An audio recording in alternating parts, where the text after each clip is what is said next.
Saya percaya khotbah ini akan membuat kita kembali lagi untuk bisa fokus dalam hidup ini. Saya yakin saat teduh bersama hari ini dikhususkan bagi hati setiap kita yang susah konsentrasi. Bukan konsentrasi pada sesuatu, konsentrasi dengan jalan di depan. Fokus kepada tujuan. Tidak sedikit di antara kita saya bisa rasakan dalam roh saya yang sudah lepas kendali, kayaknya sudah nggak punya pegangan. Ingat, ketika kita tidak punya pegangan, Tuhan masih pegang kendali atas hidup kita. So we can go back to being still. Kita bisa kembali tenang. Mari kita buka sama-sama di kitab Daniel pasal 4 ayat 33. Ada cerita seorang raja yang menjadi gila, tidak waras pikirannya, namun Tuhan sembuhkan secara ajaib. Ayat 33 langsung saja, pada saat itu juga terlaksanalah perkataan itu atas Nebukadnezar. Dan ia dihalau dari antara manusia, dan makan rumput seperti lembu, dan tubuhnya basah oleh embun dari langit, sampai rambutnya menjadi panjang seperti bulu burung Raja Wali, dan kukunya seperti kuku burung. Ini kan orang sakit jiwa. Sedikit background latar belakang, bahwa Nebukadnezar itu tiba-tiba aja jadi begitu. Karena dia menyombongkan diri terhadap langit. Dia memegahkan diri terhadap Allah. Ia namanya Raja Adikuasa zaman itu. Raja Babilonia. Orang ini very powerful dan berwibawa. Tiba-tiba aja dia kehilangan pikirannya yang waras. Apapun penyebab hari ini hati kita kacau balau, baik itu kesombongan atau tekanan, pokoknya kalau kita sudah melewati batas-batas normal, hati kita rasanya sudah hilang di dalam tubuh kita, Tuhan masih bisa kembalikan. Tidak ada kata terlambat, tidak ada yang namanya terlalu jauh yang Tuhan tidak bisa susul, lalu Tuhan tangkap kembali. Nebukadnezar menjadi seperti hewan. Kukunya panjang, rambutnya juga, tubuhnya basah, dan dia harus dikucilkan. Dia akhirnya diisolasi mandiri, karena sebagai kepala negara, dia akan mempermalukan bangsanya. Nah sekarang kita melihat ayat 34, apa yang terjadi padanya setelah itu. Tapi setelah lewat waktu yang ditentukan, aku Nebukadnezar menengadah ke langit, dan akal budiku kembali lagi kepadaku. Lalu aku memuji yang maha tinggi, dan membesarkan dan memuliakan yang hidup kekal itu, karena kekuasaannya ialah kekuasaan yang kekal, dan kerajaannya turun-temurun. Semua penduduk bumi dianggap remeh. Ia berbuat menurut kehendaknya terhadap bala tentara langit dan penduduk bumi, dan tidak ada seorang pun yang dapat menolak tangannya dengan berkata kepadanya, apa yang kau buat? Pada waktu akal budiku kembali kepadaku, kembalilah juga kepadaku kebesaran dan kemuliaanku untuk kemasyuran kerajaanku. Para menteriku dan para pembesarku menjemput aku lagi. Aku dikembalikan kepada kerajaanku, bahkan kemuliaan yang lebih besar dari dahulu diberikan kepadaku. Jadi sekarang aku, Nebukadnezar, memuji, meninggikan, dan memuliakan Raja Sorga, yang segala perbuatannya adalah benar, dan jalan-jalannya adalah adil, dan yang sanggup merendahkan mereka yang berlaku congkak. Sekali lagi ingatkan temanya, waktu hati kacau dan pikiran serasa gila. Belum gila sih, kalau yang ini gila sungguhan. Tapi hidup kita sudah merasa demikian. Berapa orang di antara kita hari ini merasa, aduh, sudah putus asa, bahkan kecewa. Hati kita itu udah kacau balau di dalam diri kita. Udah susah untuk tenang. Dan juga sulit untuk berdoa. Kalau kita mau ngaku ya, tidak sedikit di antara keluarga saat teduh hari-hari ini mengalami pergumulan dan tekanan sampai titik di mana sudah nggak bisa lagi berseru kepada Tuhan. Mau doa itu udah susah untuk berdiam diri. Mau baca Alkitab itu tergesa-gesa dalam hati, terburu-buru. Kita membacanya begitu aja nggak dapat apa-apa. Tahu kenapa? Karena hati kita lari-lari. Kita nggak bisa mikir satu hal gitu. Karena terlalu banyak hal yang dipikirkan. Sehingga sudah di luar batas, sudah masuk ke kategori overthinking. Orang yang overthinking sudah nggak bisa lagi ditangkap. Satu hal apa yang menjadi penyebabnya? Segala sesuatu sama-sama krisisnya. Setiap situasi, semua yang kita hadapi kritis semua. Kalau ditanya problemmu apa, nggak bisa tunjukkan salah satu. Ya pokoknya banyak. Aku ini bermasalah, semuanya problema. Sebutkan satu dulu, nggak bisa. Udah saking paniknya. Ini namanya panic attack. Siapa bilang panic attack itu hanya bisa kita alami waktu malam hari, waktu kita mau tidur. Ada pula orang-orang yang seharian panicking. Sepanjang hari around the clock. Dari pagi sampai malam kembali pagi lagi itu hatinya panik. Lama-lama kalau begitu ya, pikiran kita bisa nggak waras loh. Meskipun nggak sampai sakit jiwa, tapi pikiran kita sudah nggak tertib. Udah nggak bisa berbuat apa-apa. Dengan kata lain kita sudah dilumpuhkan dari dalam. Bagaimana caranya kita kembali tenang? Setelah Nebukadnezar gila, mari kita pelajari kuncinya. Ayat 34. Tetapi setelah lewat waktu yang ditentukan, aku Nebukadnezar menengadah ke langit. Itu dia. Menengadah ke langit, matanya tertuju ke Tuhan. Kalau kita nggak bisa pinpoint, tunjukkan satu hal apa yang menjadi duduk permasalahan, karena semua masalah kita itu sama seriusnya, kita bisa mulai dengan Tuhan. Mau solve problema, mau selesaikan masalah, jangan matanya tertuju ke masalah. Matanya tertuju pada Tuhan Yesus dulu. Menengadahlah dia ke langit dan akal budiku kembali lagi kepadaku. Bukan hanya dia menengadah, tapi akal budinya kembali. Dia mulai dengan satu hal dulu yang dia pikirkan. Saya nggak tahu pasti kira-kira apa yang dipikirkan Nebukadnezar detik ketika dia waras ya. Mungkinkah dia melihat, loh kukuku kok panjang, loh kok aku kok telanjang, kenapa rambutku gondrong begini, kenapa aku bau? Saya nggak tahu dia mikir apa. Kalau dia mikir begitu, mungkinan dia down lagi. Saya yakin waktu dia menengadah ke langit, dia melihat sesuatu, cuma nggak ditulis di sini.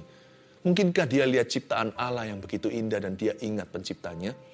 Mungkin yang pertama dia ingat langsung adalah, oh Tuhan, aku berdosa, maafkan aku, tolong terima aku kembali dan ampuni. Atau mungkin dia berkata, aku masih muda, gak harus aku berakhir begini.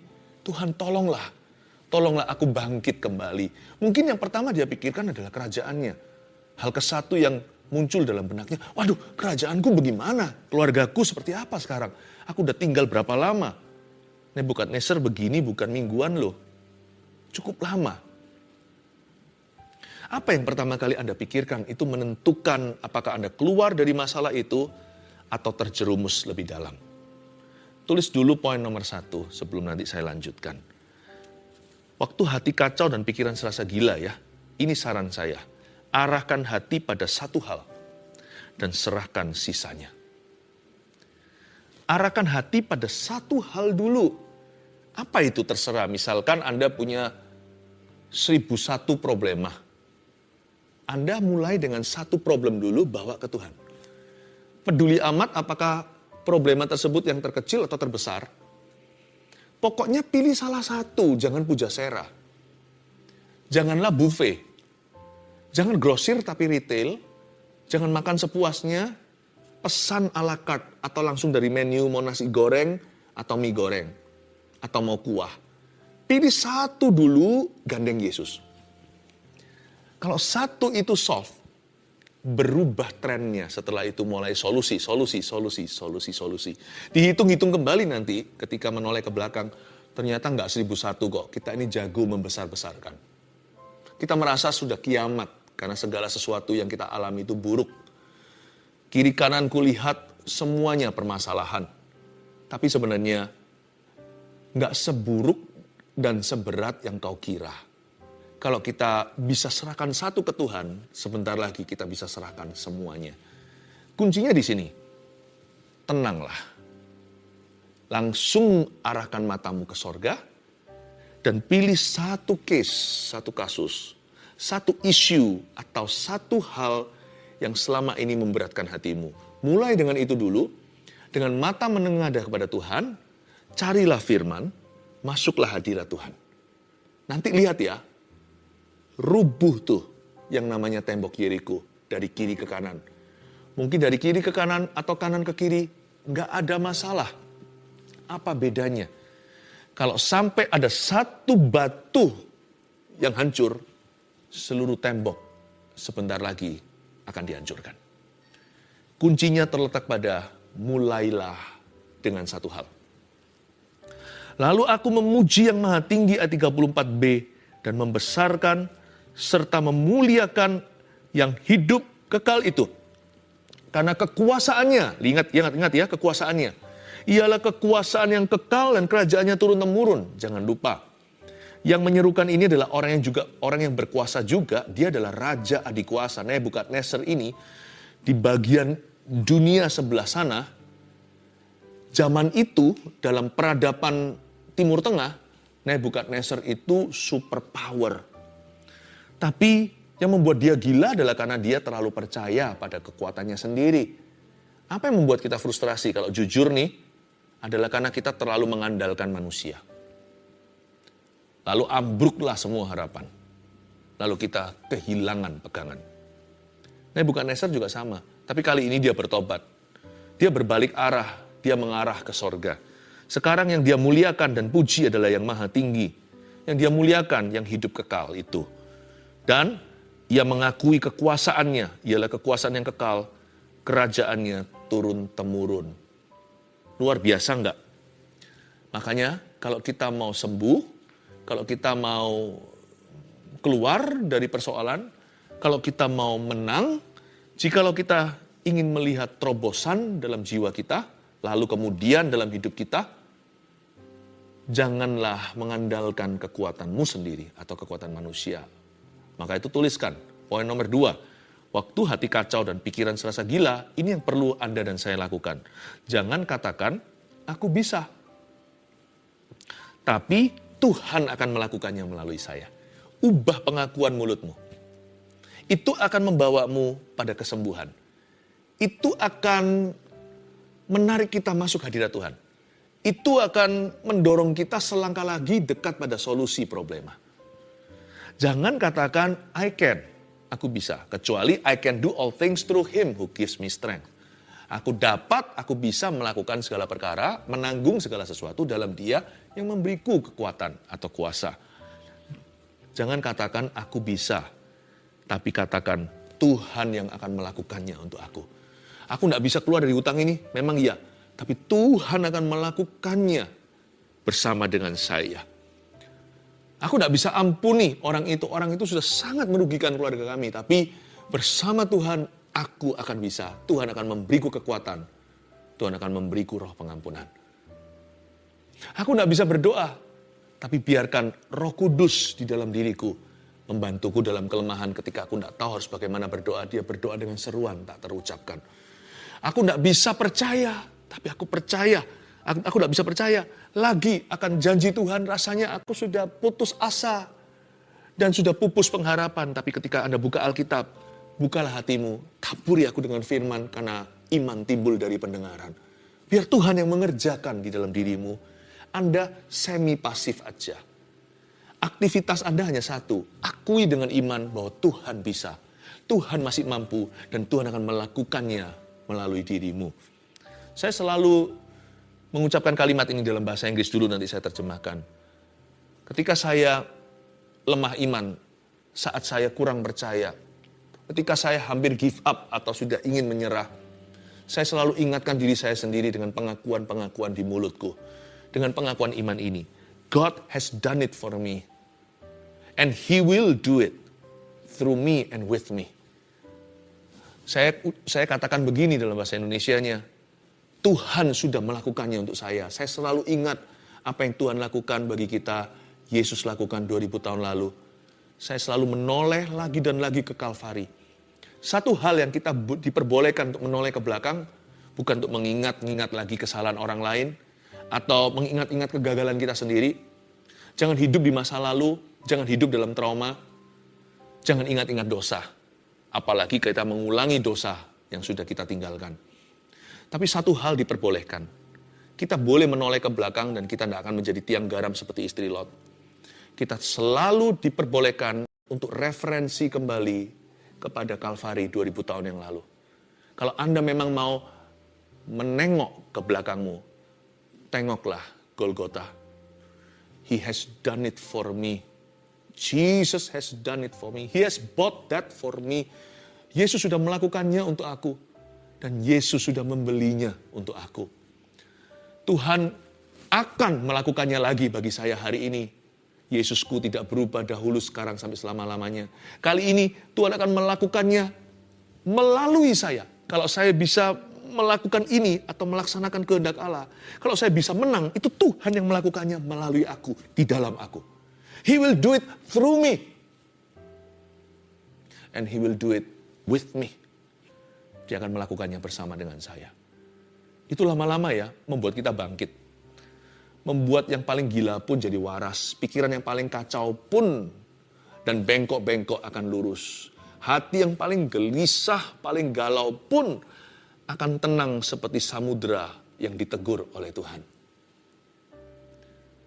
Jangan katakan aku bisa, tapi katakan Tuhan akan melakukannya melalui saya. Look, kalau itu pengakuan imanmu, niscaya pastilah Anda akan masuk ke tanah Kanaan, tidak seperti 10 pengintai itu yang mati di padang gurun. Anda seperti Yosua dan Kaleb yang akan diperbolehkan untuk merebut tanah perjanjian by the grace of God, dengan kasih karunia Allah. Ubah pengakuanmu. Pengakuan kita bisa membuat kita mati di padang gurun atau masuk Kanaan. Pengakuan kita bisa membuat perbedaan antara hidup dan mati. Jangan dengungkan mulut sembarangan, sebab lidah bibir kita penuh dengan kuasa sebagai orang beriman. Kita sekarang baca di ayat yang ke-35. Ini pengakuan daripada Nebukadnezar, saya lanjutkan. Semua penduduk bumi dianggap remeh oleh Tuhan nih. Ia berbuat menurut kehendaknya, itu Tuhan, terhadap bala tentara langit dan penduduk bumi. Dan tidak seorang pun yang dapat menolak tangannya dengan berkata kepadanya, apa yang kau buat? Ternyata Tuhan menganggap remeh penduduk bumi. Ini bukan berarti Tuhan menghina manusia. Tapi maksudnya Tuhan itu nggak panikan. Apa yang menggoyangkan manusia, apa yang membuat panik orang, yang membuat seluruh bumi itu masuk dalam chaos, dalam kekacauan. Tuhan tenang-tenang saja, bukan berarti Tuhan tidak peduli karena Dia sudah mati untuk kita. Maksud saya adalah Tuhan kita itu jauh lebih brave, lebih berani dari kita. Tuhan kita itu maha tahu, Dia maha kuasa. Apa yang menggoyangkan kita, bahkan tidak bisa menggoyangkan jari jemarinya. Tuhan itu menganggap remeh penduduk bumi yang suka takut-takut sendiri. Oleh karena itu kita diajari, remehkan yang Tuhan remehkan. Hargai yang Tuhan hargai. Apa yang patut kita tinggikan? Tinggikanlah. Apa yang tidak perlu kita takuti? Jangan takuti karena ada Tuhan. Apa saja kira-kira ya list atau daftarnya sesuatu yang perlu kita remehkan? Remehkan jasamu sendiri dan pemberianmu. Ini yang membuat Nebukadnezar juga membuat Nebukadnezar kehilangan akal budinya karena dia itu selalu besar-besarkan sesuatu yang tidak perlu. Dia membesarkan jasanya, kerajaannya, pencapaiannya. Cepat lambat suatu hari ketika dia membumbung tinggi, dia nggak akan siap waktu direndahkan. Manusia hidup itu kan ada up-nya dan ada down-nya. Janganlah kipas-kipas dirimu selalu. Janganlah tinggikan dirimu.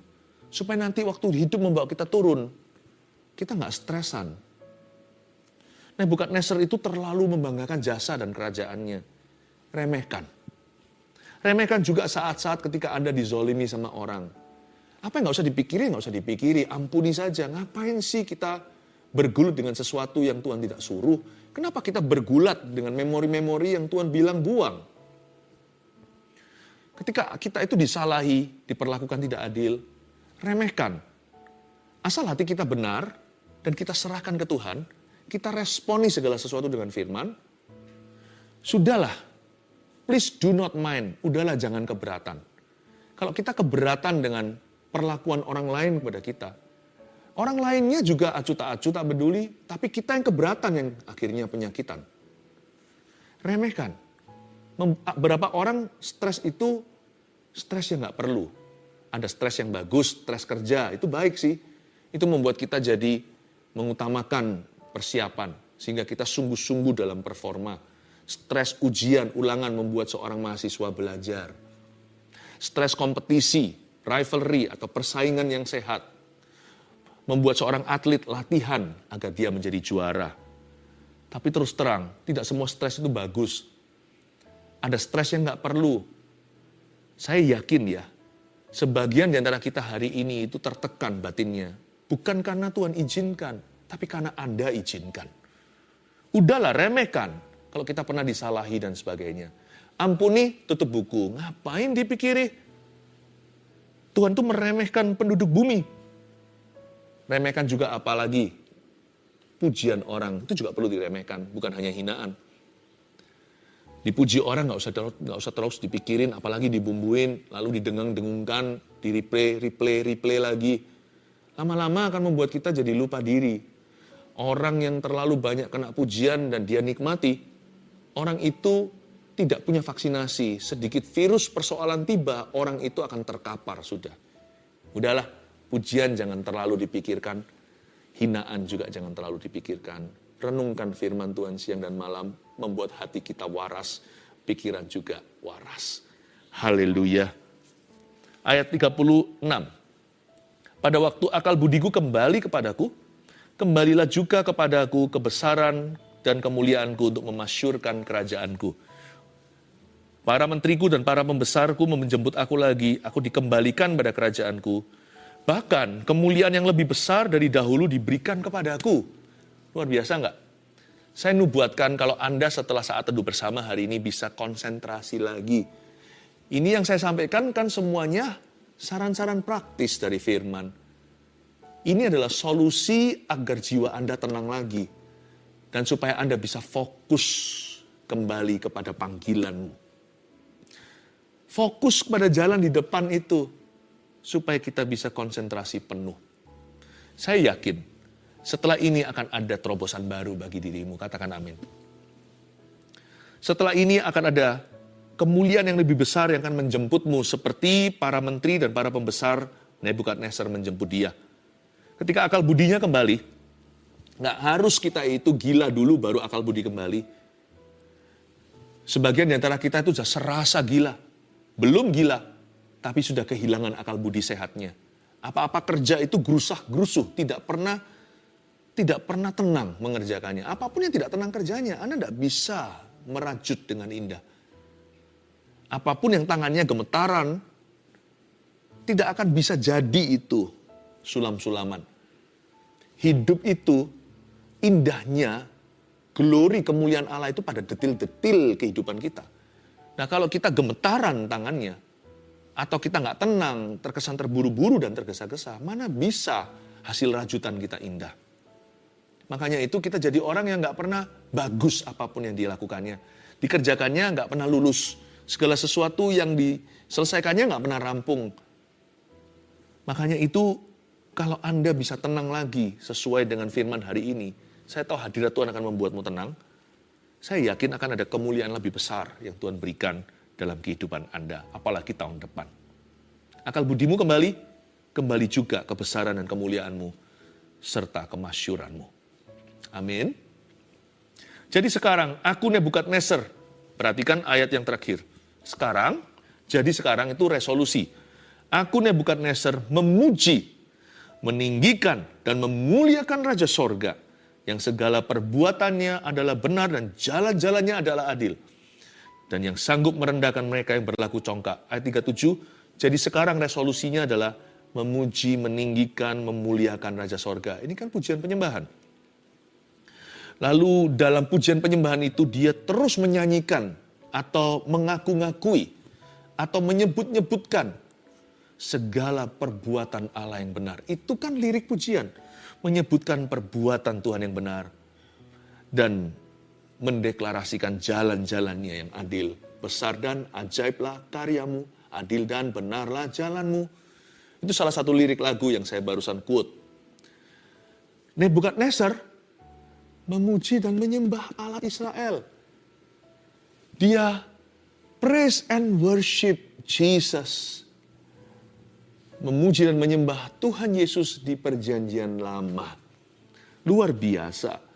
Waktu hati kita kacau, dan pikiran kita serasa gila, jangan lupa ya, perbanyak memuji dan menyembah Tuhan. Sebab itu yang menyembuhkan dan menenangkan. Isn't this beautiful? Saya waktu membaca ini, saya melihat gak perlu loh kita itu obat penenang kalau kita tahu firman. Gak perlu loh kita obat tidur. Gak perlu loh kita itu sampai depresi. Sungguhan. Tidak perlu sebab kita punya pilihan. We have a choice. And choose to praise and worship Jesus. Pilihlah selalu untuk memuji dan menyembah Yesus. Waktu hati kacau dan pikiran serasa gila, coba apa aja? 1, arahkan hati pada satu hal dan serahkan sisanya. 2, jangan katakan aku bisa, tetapi Tuhan akan melakukannya melalui saya. 3, perbanyak memuji dan menyembah Tuhan. Ayo kita memuji menyembah Tuhan lagi. Sampai hati kita tenang, jangan akhiri saat duduk bersama ini.